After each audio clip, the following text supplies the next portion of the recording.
usted vaya allí a Hechos, en el capítulo 2, Hechos 2, a ver si me ayuda para que lo leamos.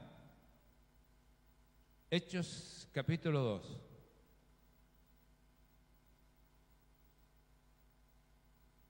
Hechos capítulo 2.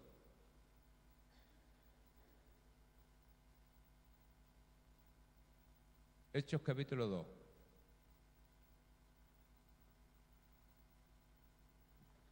Dice la palabra del Señor. ¿Usted lo tiene ahí ya?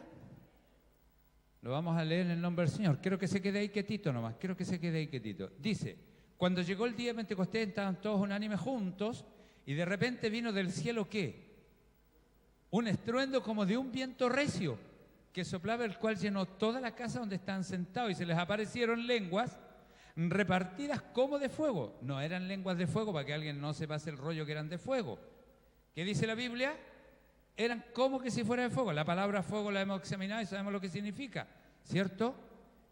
La pasión de lo que es el alumbramiento, el fuego.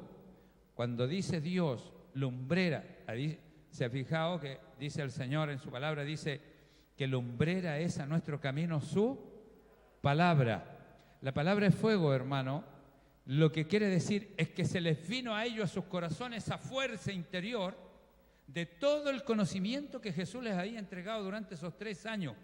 Y con esa fuerza no hubo quien los sujetara. Y se les aparecieron a ellos estas lenguas como que si fueran de fuego. O sea, como esa lumbrera, esa luz que vino a la luz de ellos, y no hubo nadie que pudiera pararlos. ¿De qué sirve entender tanto y conocer tanto si no hay efecto? Esto tiene que tener un efecto, tiene que pasar algo. Y dice, ya sentándose sobre cada uno de ellos, y fueron, dice, todos llenos del Espíritu. Fíjese usted, llenos del Espíritu Santo. ¿Qué es el Espíritu Santo? Soplo, aire, viento, neuma, rúa, en hebreo. ¿Y qué significa esto, hermano? Que hubo un contacto con Dios, entre ellos y Dios. ¿Se fija? A ellos se les vino todo lo que Jesús les había dicho. Y en ese minuto, Dios destapa sus corazones. Yo necesito que Dios destape mi corazón y lo llene de Él. Yo lo necesito. Sin eso, hermano, aunque nos conozcamos toda la Biblia, no sirve de nada. No nos sirve de nada. Y esto causó un efecto. Fíjese, mire.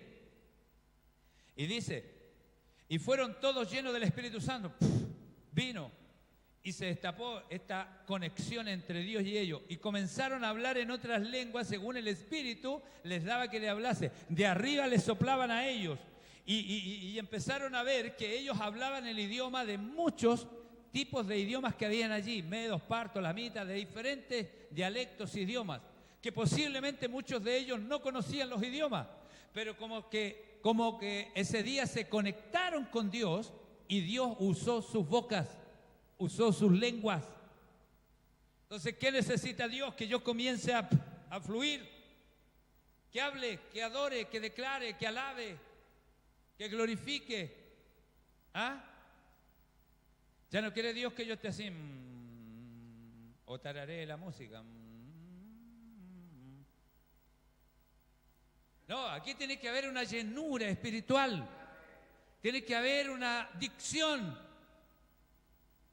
Por eso esto no es místico, hermano. Mire, un día se lo voy a explicar bien este tema de Hechos 2.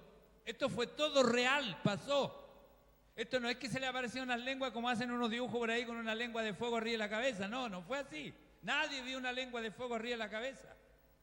Porque hay que entender lo que es fuego y lo que es lengua. Esto fue un contacto que hizo Dios. Por eso hablamos. ¿A dónde tiene la lengua usted? ¿Ah? ¿La tiene aquí arriba? Entonces, cuando dice como lengua, no era la lengua de ellos. ¿Cuál era? La de Dios. ¿Y dónde está la lengua? En la boca de Dios. ¿Y dónde fue puesta la palabra? En tu boca. Entonces fue el conocimiento de lo que Dios les dijo. Y una fuerza. Y alguien dijo, ya no sigamos más encerrados aquí. Ya no le demos más vuelta a la rueda ni molamos más café. Es tiempo que nos levantemos. Es tiempo que salgamos. Es tiempo que hablemos, que digamos quiénes somos. Es tiempo que la iglesia en Chile defienda a Chile. Y para eso yo tengo que recibir esa lengua de fuego. Aquí, pues no en la cabeza. La pintan en la cabeza, ¿no? Le han hecho una imaginación. El enemigo se ha aprovechado de hartas cosas también. Y dice, y empezaron a hablar entonces en otras lenguas según el espíritu de la que hablasen, y vivían entonces en Jerusalén, judíos, varones piadosos, naciones bajo el cielo, y hecho este estruendo, mire lo que pasa cuando la iglesia se mueve, cuando hay llenura del Espíritu Santo. Por eso aquí tenemos que llenarnos, hermanos. Tenemos que llenarnos, ya no podemos seguir como éramos, porque ya no somos igual en delante. ¿Quién dice amén? Como éramos. Tenemos que levantarnos como esta gente. Dice que cuando pasó esto con ellos, se levantaron, hecho este estruendo, se juntó la multitud y estaban todos confusos, un poco confundidos porque no estaban acostumbrados a este tipo de situación, a estas cosas, pues hermano. Yo cuando me pasó lo de la hermana Juanita, oiga, más encima, hermano, hubo unos años que me juntaba con puras viejitas nomás. Puras viejitas, mujeres. Que yo era cabro joven. Pero estaban tan llenas, hermano, la abuelita Carmen. ¿Te acordáis de la abuelita Carmen, mamita? Esa viejita a veces en el invierno quería dejarla en la casa porque ya estaba tan viejita que quería cuidarla, que el frío, que todo eso. Y yo llegaba y me iba para cultos y cosas por ahí que tenía con gente en hogares que ella no tenía idea dónde yo andaba. Oye, que llegaba ahí con frío, lloviendo, pera con pera ahí, tiritando, hermano. Y ella llegaba, y hermanita Carmen, ¿y qué hace aquí? Es que le pregunté al Señor que ¿a dónde está usted? Porque usted me dijo que no me iba a pasar a buscar. Y yo le dije, ¿quién te trajo para acá? El Espíritu Santo. ¿Pero cómo? ¿Alguien? No, él me decía por dónde doblar y todo, y cuando llegué allí a la esquina me dijo, anda allí y toca esa puerta. Y ahí estaba yo. Entonces esto no es, hermano, esto no es un tema solamente de que seamos doctores de la ley. Esto es un tema de relacionarnos, de que de verdad nosotros recibamos el avivamiento. ¿Cuántos dicen amén? Mire, yo no voy a hablar de buscar un avivamiento, yo creo que llegó y es de nosotros. Es de nosotros, es de los que creemos, de los que van a estar al lado mío en este tema y que tienen una convicción clara lo que significa el avivamiento. Y dice, mire el efecto que produjo todo esto. Y dice, vivían entonces en Jerusalén judíos, varones piadosos de todas las naciones bajo el cielo, y hecho este estruendo, se juntó la multitud. Hubo un estruendo recién aquí, ¿cierto? Pero no nos quedemos en el estruendo, po. Hecho este estruendo, se siguieron juntando todos. ¿Ah? ¿Y qué empieza a suceder? Empieza a juntar una multitud, pues hermano. ¿Cuántos quieren almas salvadas? ¿Para qué está la iglesia? ¿Cuál es la primera obligación que tiene la iglesia en la tierra de Jesucristo? ¿Cuál es la primera? Salvar almas. Enséñenselo a los hermanos, porque todo el mundo dice, ¿cómo dicen los hermanitos? Predicar, dice. Si ojalá, hermano, ni prediquemos, ni abramos la boca. La Biblia habla de que la iglesia antigua, haciendo favores a la gente, Dios, no nosotros, añadía día a día gente a la iglesia, los que habían de ser salvos. Mire qué lindo, por hermano. Así que eso no es lo primero. Debemos predicar. Estamos hechos para eso, hay una orden. Pero la institución de Jesús está hecha para que ayude a Jesús con su institución a salvar almas. Y dice, vivían entonces en Jerusalén judíos, varones piadosos de todas las naciones bajo el cielo. De hecho, este estruendo se juntó la multitud, ¿eh? Están todos un poquito confundidos porque cada uno les oía hablar en su propia lengua. Están todos atónitos, maravillados, diciendo, miren, no son estos galileos de todo esto, miren, no salió de la población de allá. ¿Y quién es de la población de allá? Alguien que sabe hablar francés, inglés, de todo. Mire, si viene un alemán ahí, en alemán va a tomar Dios a alguien. Y lo va a hacerlo. y lo va a hacerlo. El Señor nos ayude para que sepamos nosotros. La pregunta que le dijo la hermandad al pastor Huber cuando comenzó todo esto y el pastor ya no hallaba qué hacer, porque esto lo confundió un poco igual.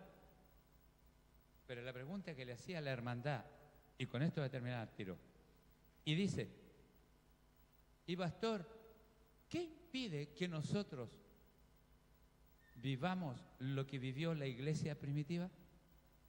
Y el pastor joven le dijo, nada, no hay nada que impida eso. Entonces, ¿qué debemos tener? Creer. ¿Qué le dice Dios a Felipe?